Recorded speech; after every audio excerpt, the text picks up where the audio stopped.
Kilala ang Pilipinas na tahanan ng iba't ibang talento na talaga namang hinahangaan sa buong mundo. There'll be no sunshine in my life until you say you're mine, oh mine. There'll be no summer, spring or fall. Each day is like winter time, but I can't... Dekada 70 nang naging matunog ang pangalang Boy Mondragon. At sino nga bang hindi nakakaalala sa pumosong kanta na Rain na sinulat ng tanyag na kompositor na si George Canseco. Ngunit sa gitna ng katanyagan, gaya ng isang ordinaryong tao, hinarap din ni Boy ang bawat patak na ulan na sumubok sa kanyang buhay at naging dahilan ng pansamantalang pamamahinga sa larangan na kanyang kinalakihan. Ngayong gabi, samahan niyo akong kilalanin ang 70s icon na si Boy Mondragon at alamin ang kwento sa likod ng kanyang tagumpay at muling pagbangon. Magandang gabi, ako po si Carla Lizardo at ito ang Personage. Mga karanasan na kapupulutan, mahalagang aral sa tinak na daan, kwento ng tagumpay at mga inspirasyon, hango sa buhay at muling pagbangon, pinalakas, pinatatag ang kalooban, natutong lumipad, natutong lumaban, mga katangi-tanging Pilipino, iba't ibang istorya at pagkatao, alamin kung paano at kung sino-sino, kilalanin bawat isa sa likod ng bawat kwento.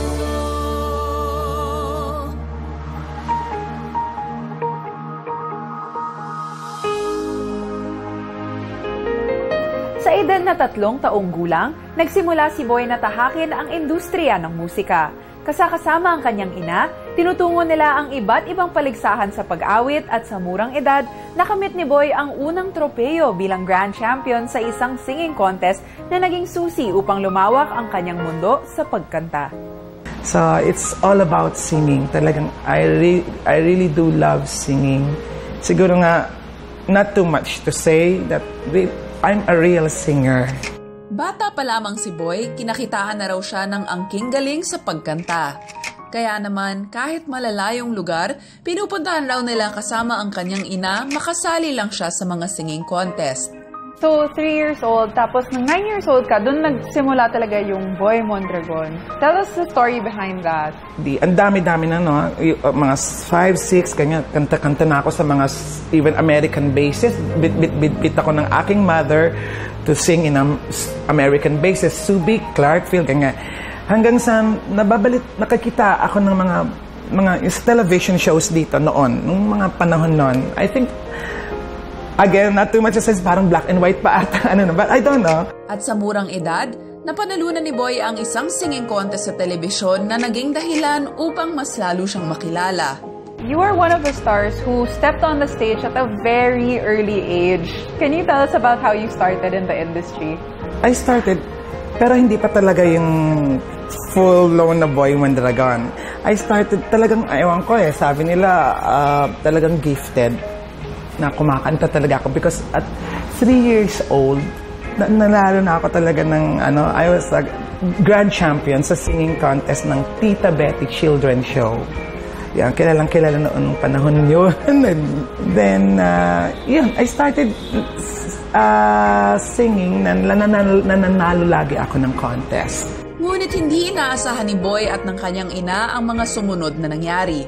Na-discover ako ni George Canseco at Vic Del Rosario because that time pala si George may sinusulat na siyang awitin na the title is Rain.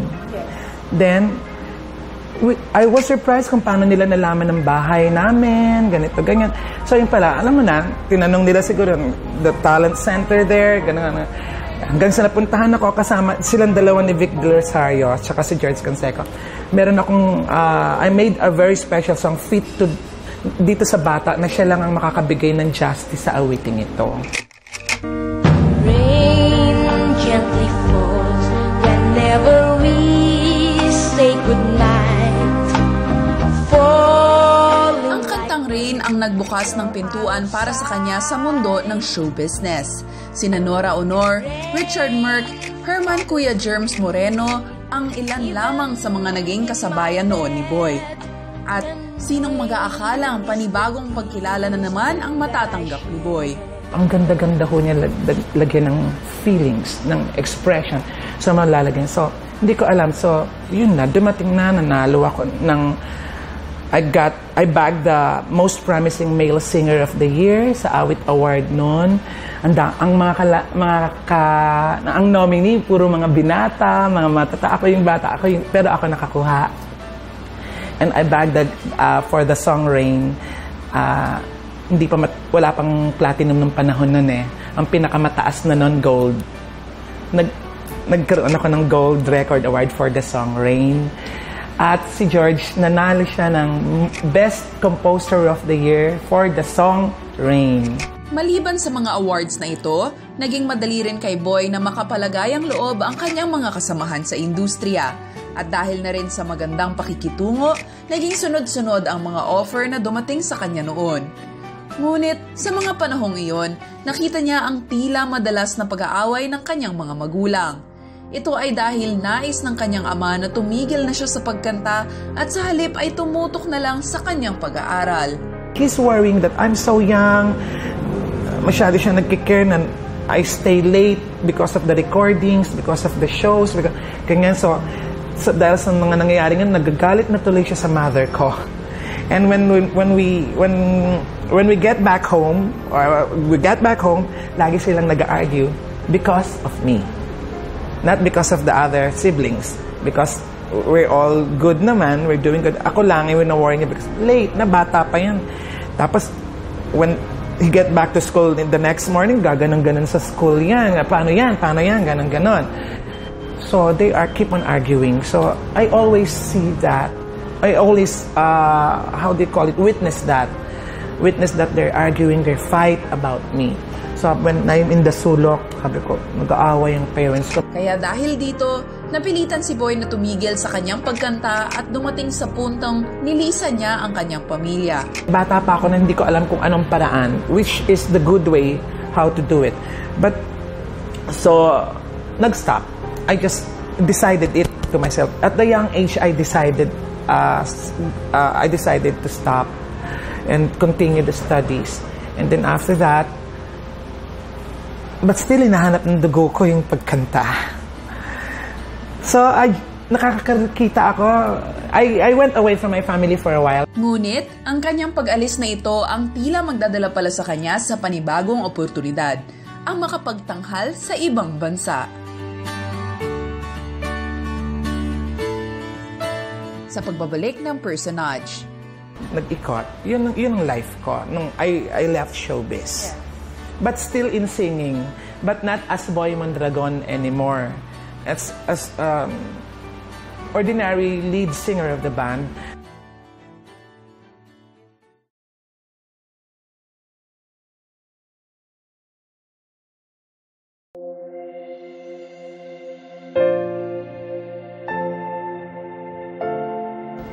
Dahil sa kanyang husay sa pagkanta, marami ang nais kumuha kay Boy upang umawit. Isa sa maituturing raw niyang malaking offer sa kanya noon ay nang maimbitahan siya na kumanta sa isang sikat na hotel. Ito ang nagdala sa kanya sa ibang bansa at dooy umawit at nagbigay ng kasiyahan sa kapwa Pilipino at maging sa ibang lahi.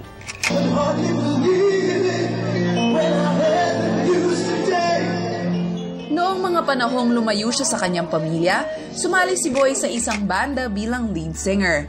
Tumutugtog ito noon sa iba't ibang mga hotel at live shows. Nakakakita ako ng mga nagpa-practice na banda in the studio. So, ikaw si Boy Mondragon, di ba? Ganon. Anong ginagawa mo ngayon? Wala ka na ba sa TV? Wala ka na sa ganyan? Sabi ko, studies na. Sayang, talent mo, join in the band. Ganon.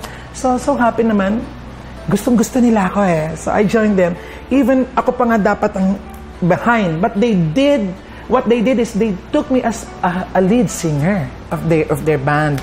Nang maimbitahan silang kumanta sa Intercontinental Hotel, nagustuhan ng general manager nito ang kanilang performance. Kaya naman, inalok sila nito na magtanghal din sa branches ng hotel sa ibang bansa. Dahil dito, tuluyan na ngang umalis sa mundo ng showbiz si Boy. Nalibot ng banda ni Boy ang Middle East upang magtanghal. Pero pag-usapan natin yung journey mo bago ka mag-comeback. Ang ganda ng naging career mo dito sa Pilipinas. Sikat na sikat ka. Ba't ka nag-desisyon na magbanda sa Middle East? Nag-ikot. Yun ang life ko nung I left showbiz. But still in singing, but not as Boy Mondragon anymore. As ordinary lead singer of the band, but hindi may iwasan pag nasa Middle East may naliligaw na mga Pilipino. Yan, kilala namin yung lead singer na yan, si Boy Mondragon yan. Although I'm not mentioning it, but you cannot hide sometimes sa kanila. So, hindi ko rin alam na makakabalik ako. At dito, marami rin siyang naging kakilala at karamihan ay naging matalik niya na kaibigan. Isa na dito ang co-band member niya na si Irene Soriano. Kwento sa amin ni Irene, isa raw sa mga natutunan niya kay Boy ay ang pagkakaroon ng sense of professionalism. When we were singing at Central Park Hotel sa Atrium Lounge, kasi sinusugod namin yung baha, yung ulan, para lang makarating sa show on time.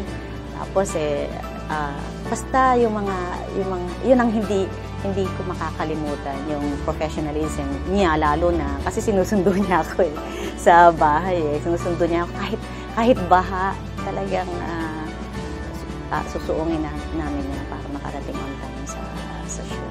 Para sa kanya, si Boy raw ay hindi basta lang na isang kaibigan, kundi isang tunay na kapatid.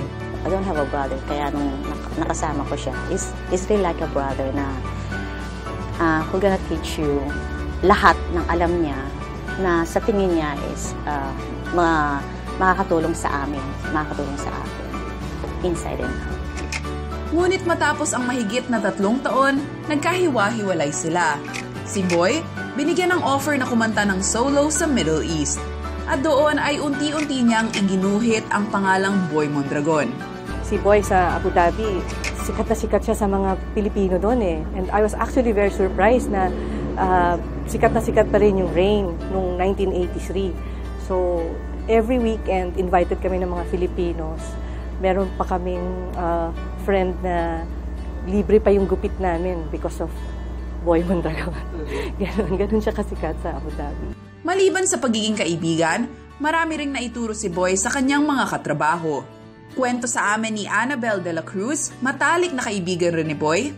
Isa sa mga hindi niya makakalimutan na natutunan niya kay Boy ay ang pagiging mapagkumbaba at palaging magpasalamat sa Panginoon. Put your feet on the ground. Huwag niyong pababayaan yung kung ano man siya, kung gaano man siya kataas or whatever you have attained in your life, hindi mo dapat ipasok yun sa kukote mo, so to speak. And I've seen Boy how religious he had become also, perhaps because of all the challenges that he had met in his life. Talagang nandoon makikita mo very evidently yung pagmamahal niya sa Panginoon. We learn from each other, actually. Medyo nagpapasensya siya sa akin, nagpapasensya ako sa kanya. But that's the true meaning of friendship. You really have to learn how to be patient with each other para wala kayong misunderstanding. So, yun, patience is a virtue. Marami, pero hindi ko na maalala sa sobrang dami. Sobrang daming naitulong niya. Unang-una sa pagkanta ko. Yun lang. Yun lang, malaking tinuruan talaga niya. Bawat songs, bawat kanta, siya ang nagturo sa akin. Kaya ako gumaling konti. Ngunit sa kabila ng kasikatan na kanyang tinatamasa sa ibang bansa, panibagong pagsubok ang muling dumating sa kanyang buhay na magiging dahilan ng kanyang pagbabalik sa bansa at sa kanyang pamilya. Sa pagbabalik ng personage. Ang bigat ng buhay ko talaga before. And even, I'm too much to say na, even the financial, sobra kasi imagine mo, 3 yon na bago namatay, hindi sila namatay lang. They stayed in the hospital for so long. So you need to spend a lot of money.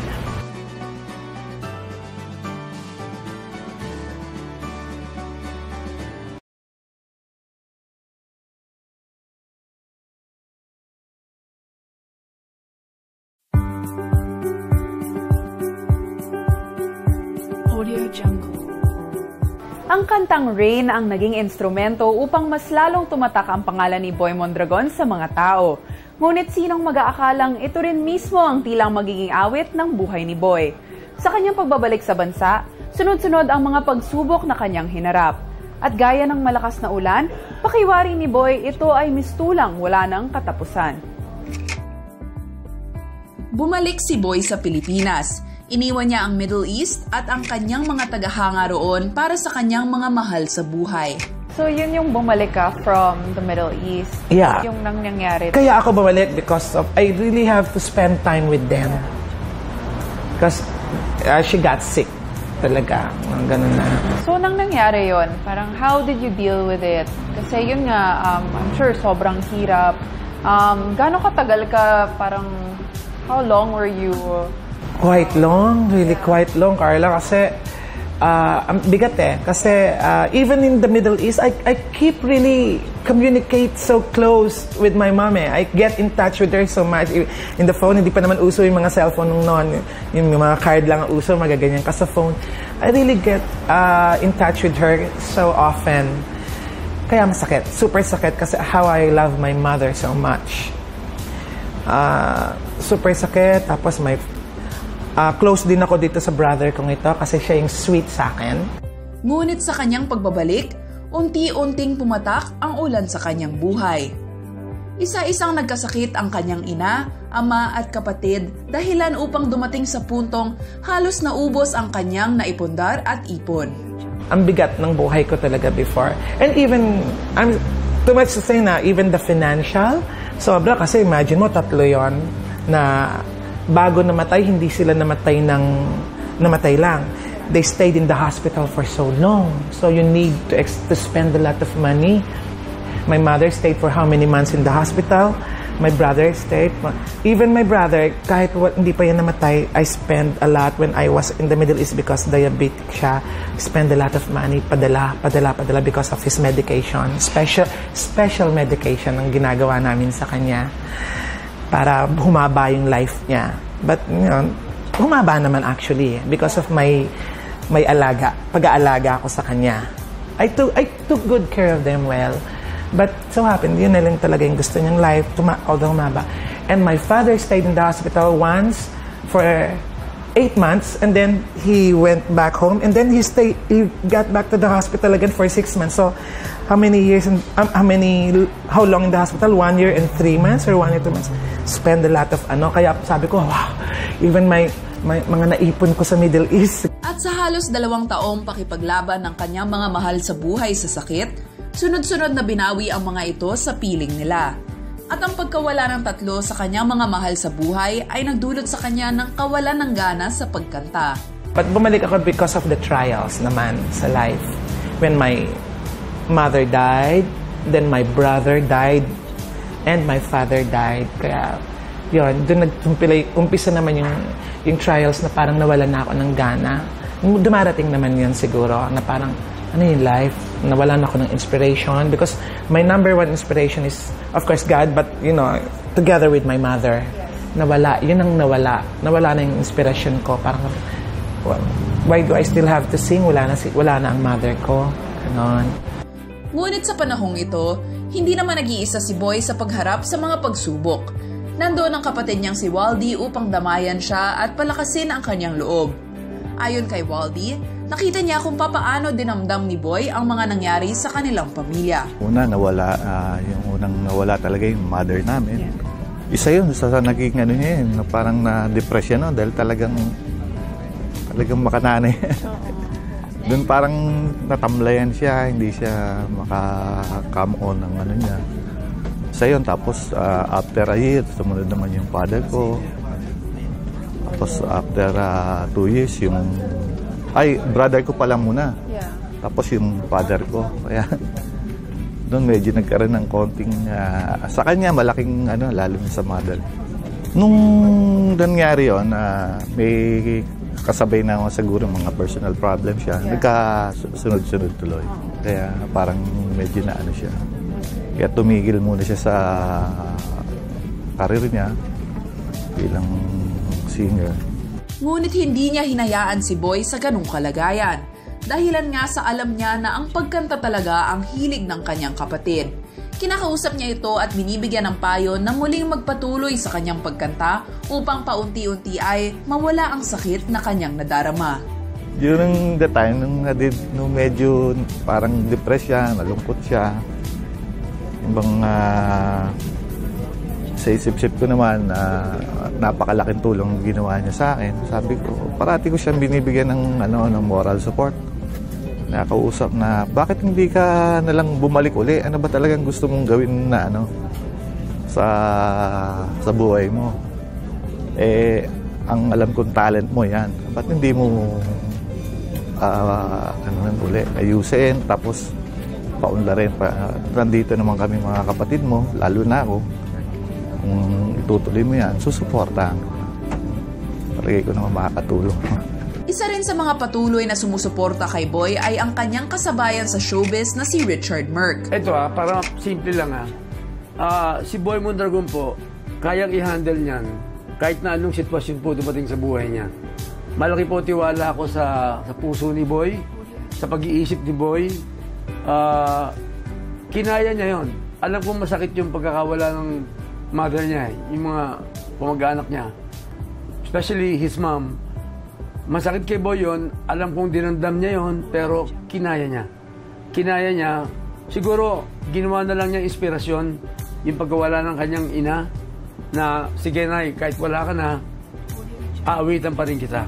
Yan, parang ganyan.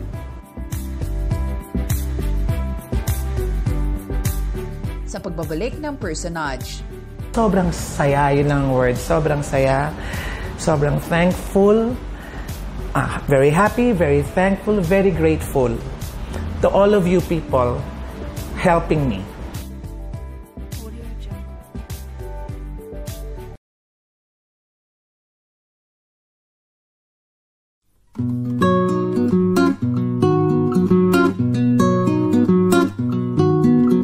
Matapos nga ang mahabang panahon ng kanyang pagkawala sa industriyang kanyang kinalakihan, ngayon ay handa na ulit siyang ipamalas ang kanyang natatanging galing sa larangan ng musika. At dahil na rin sa mga unos na kanyang pinagdaanan, ang kanyang comeback concert ay pinamagatan niyang Coming from the Rain.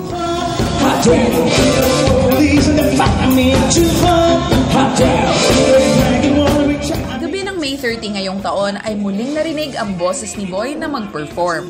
Napuno ang music hall ng kanyang mga tagahanga, mga malalapit na kaibigan at ng kanyang mga mahal sa buhay. Ayon sa kanyang kapatid na si Waldy, masayang-masaya raw silang magkakapatid na nagdesisyon si Boy na muling kumanta at bumalik sa kanyang hilig.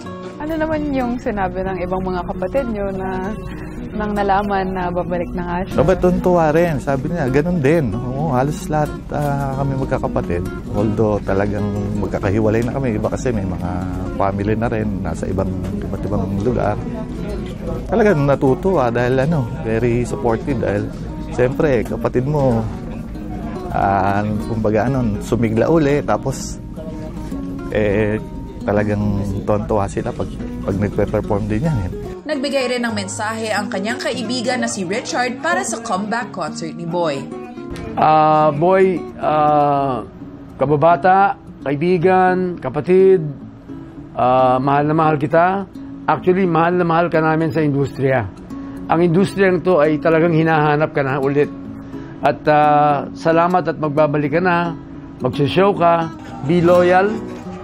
Basta, alam mo na lahat yan. Kasi inabot natin lahat yan Dinanas natin lahat yan. Ang importante, Boy, lahat kami ay nandito para sa'yo. Yan ang importante. At salamat sa pagbabalik mo sa industriya sapagkat na-miss ka namin, Boy. So, Boy, keep it up. Galingan mo. As usual, di ba? Magaling ka Boy Mondragon po. I love you, Boy. At si Boy mismo ay nagagalak din dahil muli niya na namang nakapiling ang mga taong patuloy na naniniwala sa kanya at sumusuporta. Sobrang saya, yun ang word. Sobrang saya. Sobrang thankful. Very happy, very thankful, very grateful to all of you people helping me. Kayo, lahat, nag-help sa akin ngayon. Basta kayo, hindi ko na isa-isa yun. Kayong lahat na tumutulong sa akin, nagsusuporta sa akin. God and my family especially, nagsupport sa akin. Salamat. At kayong lahat. At ang pagbabalik niya na ito'y inaalay niya para sa kanyang mga mahal sa buhay, lalong-lalo na sa kanyang ina, ama at kapatid na pumanaw na. I'm so grateful and so thankful about my mother. I know she's happy about what I had been done before. May konting trials. Not konti, but maraming trials. But now I'm here. I'm so glad and happy because I feel that she's guiding me. That's why I'm bouncing back right now. That's a call. And I bounce back in a good way. Hinarap man ni Boy ang napakaraming pagsubok, hindi niya ito hinayaan na hadlangan ang kanyang pangarap na makapagbigay ng magagandang awitin. At dahil na rin sa suportang ipinakita ng kanyang mga kaibigan at pamilya, bumangon ulit si Boy. At ayon sa kanya, hindi pa rin huli ang lahat, kaya muli siyang nagbabalik para abutin ang tagumpay na minsan niyang nakamit. Hanggang sa muli, ito po ang programang naghahatid ng mga kwento ng tagumpay, inspirasyon at pagbangon. Ako po si Carla Lizardo at ito ang Personage. For them good girls, getting good girls, say nasty pieces, styling, wilding, living it up in the city. Got checks on, we're singing the wrong, but I guess what's up so great. Too hot damn. Police in the fight, I mean too hot damn. You wanna reach out, I mean too hot damn. Say my name, you know who I am, too hot damn. Rainbow that might break down. Girl, I said you hallelujah. Girl, I said you hallelujah.